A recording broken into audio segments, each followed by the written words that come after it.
Jornal do Meio-Dia. Apoio Cultural. GTC, seu acesso à internet sem complicação.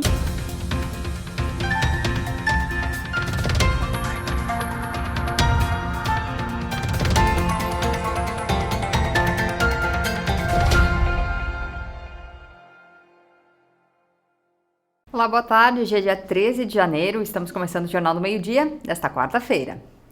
Hoje tem encerramento de ano letivo do Teatro da Fundarte. No canal do YouTube da instituição você vai poder conferir o que os alunos prepararam para a mostra final do curso. Ao longo de 2020, o palco do Teatro Terezinha Petri Cardono esteve vazio. Isso porque, em meio à pandemia, todas as atividades foram realizadas de forma virtual, inclusive as aulas de teatro do curso básico da Fundarte. Foi um ano bem difícil, bem desafiador. A gente mais do que nunca se teve que enfrentar o desconhecido absoluto, assim, né?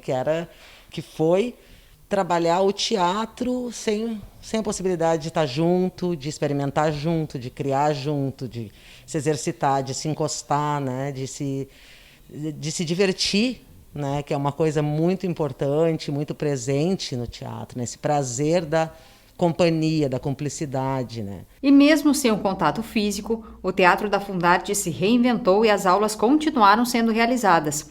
As atividades ocorreram na modalidade online e agora, com o final do semestre, os alunos apresentam a mostra de encerramento do ano letivo. Claro que também em um formato diferente. A mostra vai ser online. Ela é uma organização, é uma edição, digamos assim, não é? Desses trabalhos, das cenas que todos os alunos, desde os alunos da expressão dramática, pequenos, até os alunos do grupo, já mais avançados, fizeram. A gente decidiu mesclar esses trabalhos, essas cenas, e não fazer no formato que nós fazíamos aqui, que cada grupo tem o seu tempo, a sua peça, vamos dizer, né? Cada grupo tinha o seu trabalho. Agora, esses trabalhos se misturam, né? E eles não contam uma história linear. Eles, de certa forma, contam a história desse ano para o Teatro da Fundarte.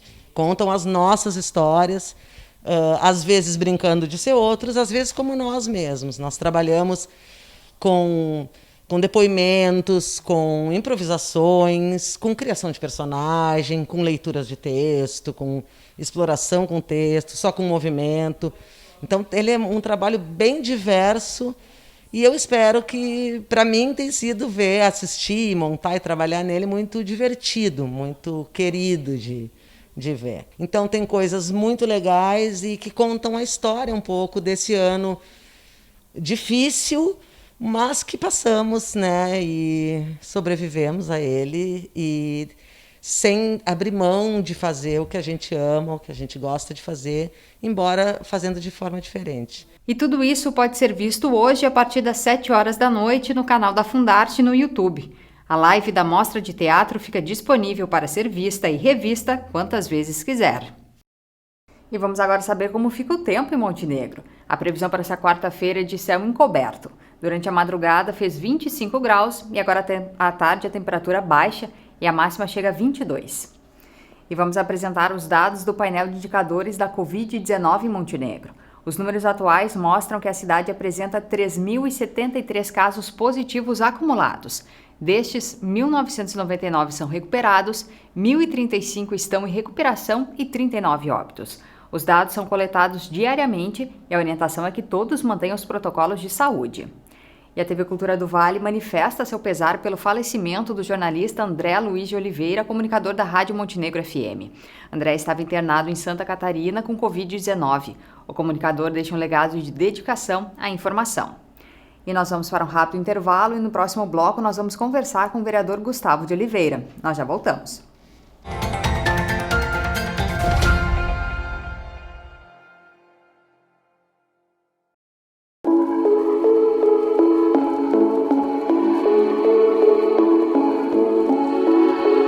O ano que ficará marcado como um ano de desafios e de mudanças para todos nós. Em meio à pandemia, completamos e celebramos 47 anos de atividades aqui na Fundarte. Nossos alunos passaram a receber atendimento à distância. Nossas salas estão vazias. Nosso teatro Nossa galeria estão sem público. Nosso prédio, que durante quase 5 décadas abrigou o fazer e o aprender artístico, nunca esteve tão vazio. Mas os desafios foram aceitos e os obstáculos foram superados. O corpo docente, servidores administrativos e a TV Cultura do Vale adaptaram-se para que nossos alunos não ficassem sem assistência. As aulas continuaram acontecendo. Alunos e professores, em suas casas, seguiram perpetuando o legado da nossa instituição. Pela internet ou com o material disponibilizado para retirada, seguimos ofertando todos os nossos cursos para a comunidade. Seguimos aqui. Juntos, nós somos mais fortes. Juntos, construímos e perpetuamos a arte. Juntos, nós somos a Fundarte.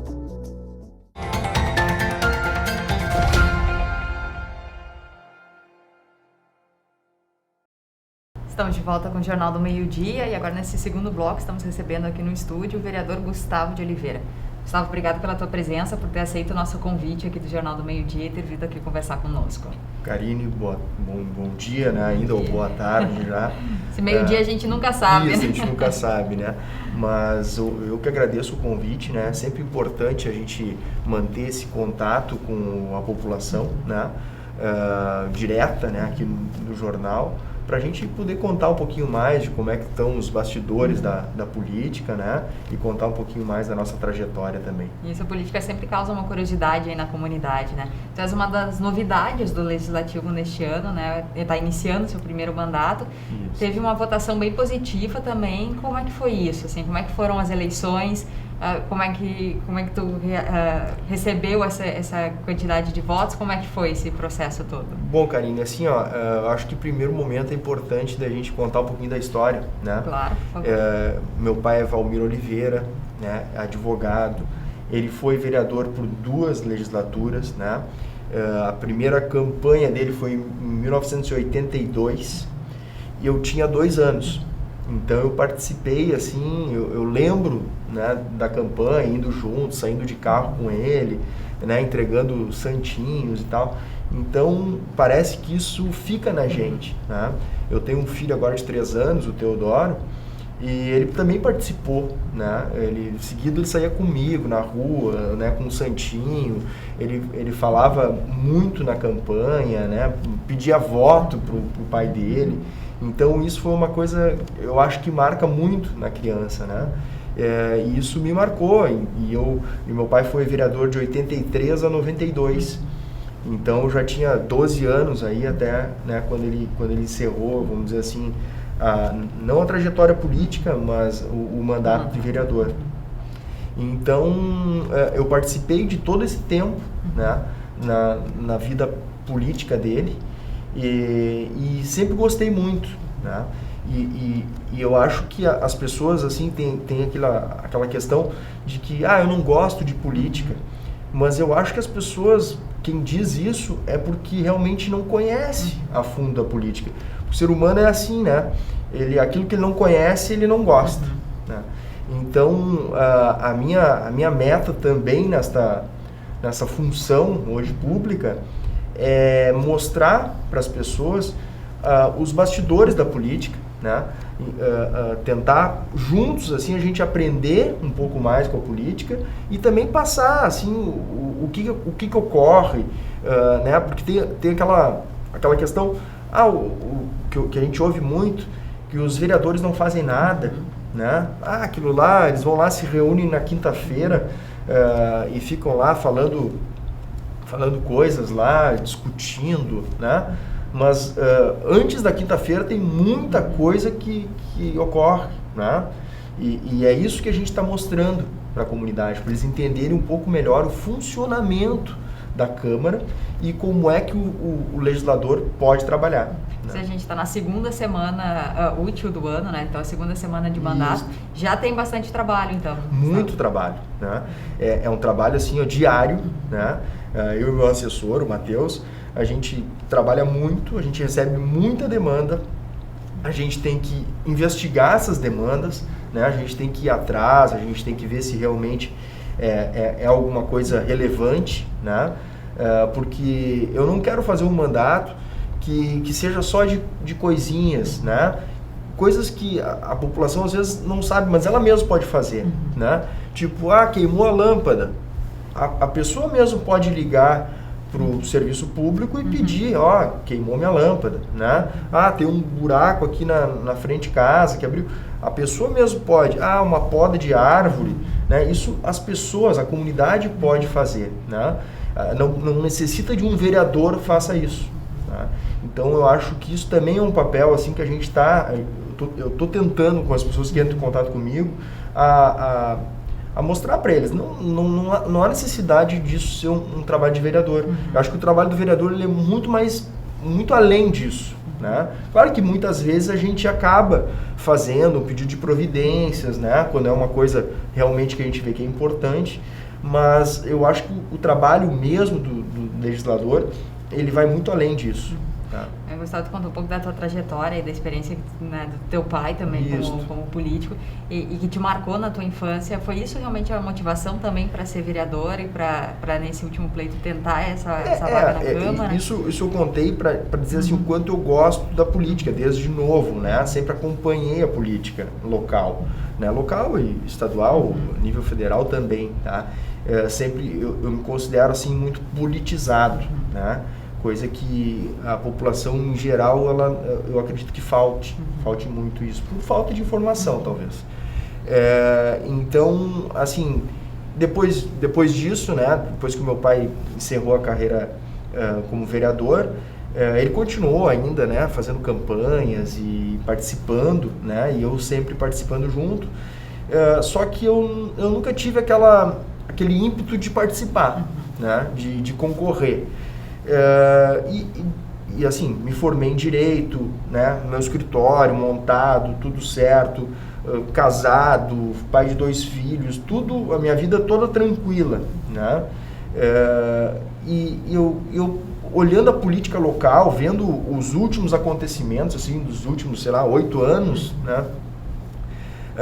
Eu vislumbrei, assim, eu acho que a gente precisa dar a nossa contribuição, né? Se eu me acho capaz de ajudar, né, de forma política, eu tenho que colocar minha cara a tapa. Eu tenho que me colocar à disposição para que as pessoas tenham essa opção, né, de me querer lá ou não, né? Então eu digo, eu vou me candidatar, né? Com isso eu recebi, assim, a família no primeiro momento fica meio preocupada porque tu vai expor a tua vida, né? As pessoas, hoje em dia, a internet, ela é uma terra sem lei praticamente, as pessoas falam o que querem, muitas vezes sem saber nada sobre os fatos, né? Então, esse ponto é complicado, né? Mas eu disse, olha, se vocês me apoiam, eu vou concorrer, né? E aí, justifiquei, fiz as minhas considerações e a família acabou apoiando, né? Porque sem o apoio da família fica impossível de concorrer, né? A esposa, né? O Teodoro tem 3 anos, a Lívia na campanha tinha 6 meses, né? Então, assim, muitas vezes eu tive que deixar eles em casa, a mulher com os 2, para fazer campanha, né? Final de semana. Então, tu te priva de muita coisa, né? Porque tu precisa ir para a rua, tu precisa mostrar as tuas ideias, né? O pessoal precisa te conhecer um pouco mais também. Então, é dessa forma aí que eu resolvi, né? Eu digo, eu vou me colocar à disposição, vamos ver o que acontece. E, assim, fiquei surpreso pela votação? Acredito que até sim, né? Eu tinha uma meta, eu disse... por tudo que porque assim, a eleição é uma trajetória da vida da gente, né? Aquilo que a gente faz, né, de forma positiva ou negativa, ela reflete, eu acho, muito na questão da votação. E eu acredito que, assim, eu tenho feito, né, na minha trajetória profissional, né, muitas coisas de forma ética, de forma positiva, e isso eu acho que influenciou muito no pessoal me dar esse voto de confiança, né? E que eu vou vou fazer de tudo para honrar cada um dos votos aí que eu recebi. Perfeito. Gustavo, pra gente encerrar também, assim, como é que tu espera que sejam esses 4 anos? Quais são os planos mesmo, as ações efetivas aí de e o que eu estava falando lá no início, eu vi que a política nos últimos 8 anos era uma política que era feita de forma desunida, né? Que os vereadores ficavam mais brigando, discutindo sobre impeachments, muitas vezes infundados, né? Só por questões políticas mesmo. Então eu digo, gente, vamos tentar trabalhar, porque assim, aquela história, nós estamos no mesmo barco, né? Eu sou de Montenegro, nascido em Montenegro, criado aqui, trabalho aqui, tenho meu escritório aqui, né? Eu quero uma cidade melhor, né? Para os meus filhos também, né? Meus filhos são pequenos, mas eu quero que eles criem esse amor por Montenegro que eu tenho, né? Que o meu pai fez eu ter, né? Então, eu digo, vamos junto, todos os vereadores, vamos tentar, pelo menos, né? Ter uma união, uma força política para a gente conseguir resolver os problemas graves da nossa cidade, né? Um exemplo é esse problema da RS 287, né? Que na primeira reunião com o prefeito, os 10 vereadores se colocaram em apoio, né, ao prefeito, dizendo, prefeito, vamos todos juntos, porque a gente vai ter muito mais força para postular junto ao Estado, junto à União, né, recursos para a gente conseguir resolver esse problema. E foi de forma muito positiva, assim, né? Todos entenderam que a União, né, nessas questões importantes aí e é uma questão gravíssima da nossa cidade, que ela é muito importante e ela pode vir a resolver aí um problema de talvez meio século, né? Com certeza, né? Então tá, Gustavo, obrigado pela tua presença aqui, por nos contar um pouco da tua trajetória e dos teus planos aí para esse mandato. Eu que agradeço a participação e estou sempre à disposição. Precisando de qualquer esclarecimento aí, a gente está à disposição. Perfeito, pode contar conosco também. Tá bom, então. O Jornal do Meio-Dia, então, fica por aqui, né? E você já sabe, pode conferir toda a nossa programação no facebook.com/TV Cultura do Vale. Todos vocês, uma boa tarde.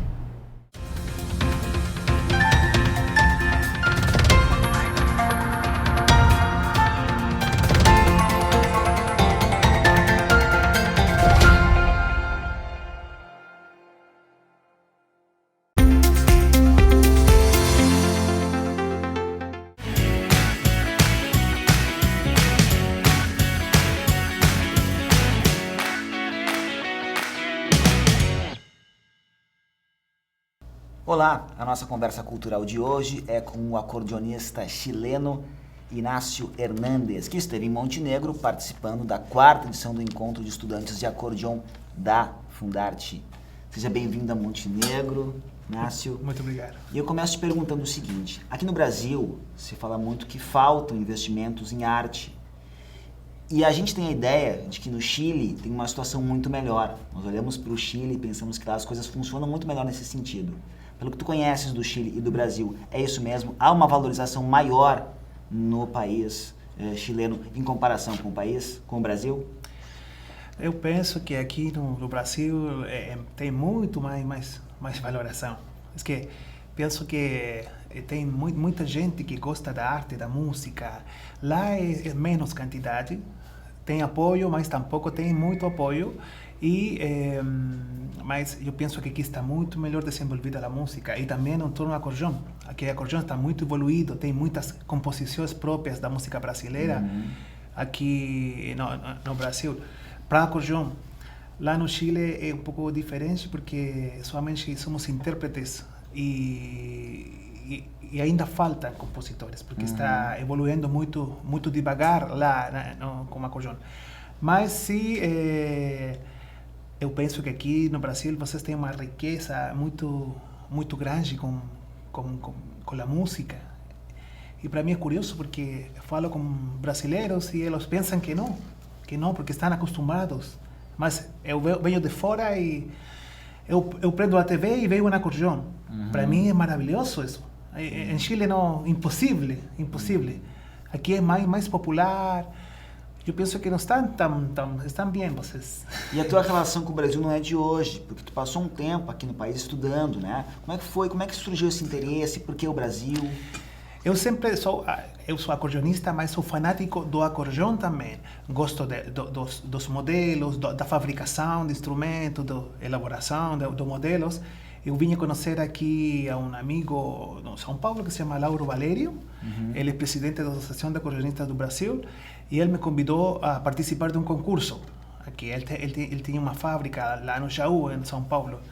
E aí ele me viu tocar e falou: você deve estudar aqui em Brasil com um professor italiano que se chama Dante D'Alonso. E eu só tocava de ouvido, ele era mais jovem. E eu fiz todos meus arranjos, procurei um pouco de dinheiro, juntei dinheiro e vim ao Brasil. E depois estive 7 anos vindo no Brasil, entre dezembro e março, a estudar. Tenho uma relação e gosto muito das pessoas, dos acordeonistas, tudo sempre muito boa recepção.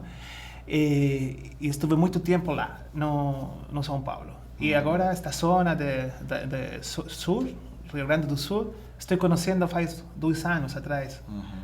Muito boa relação também. E também fiquei 2 vezes em segundo lugar aqui no concurso internacional do Jaú e ganhei um primeiro lugar no ano 2005, num concurso que foi feito aqui no Brasil.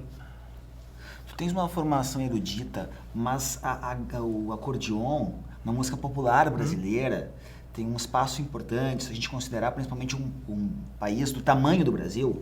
Aqui no Rio Grande do Sul, por exemplo, né, que nós chamamos de gaita, tem uma importância muito grande na música do estado.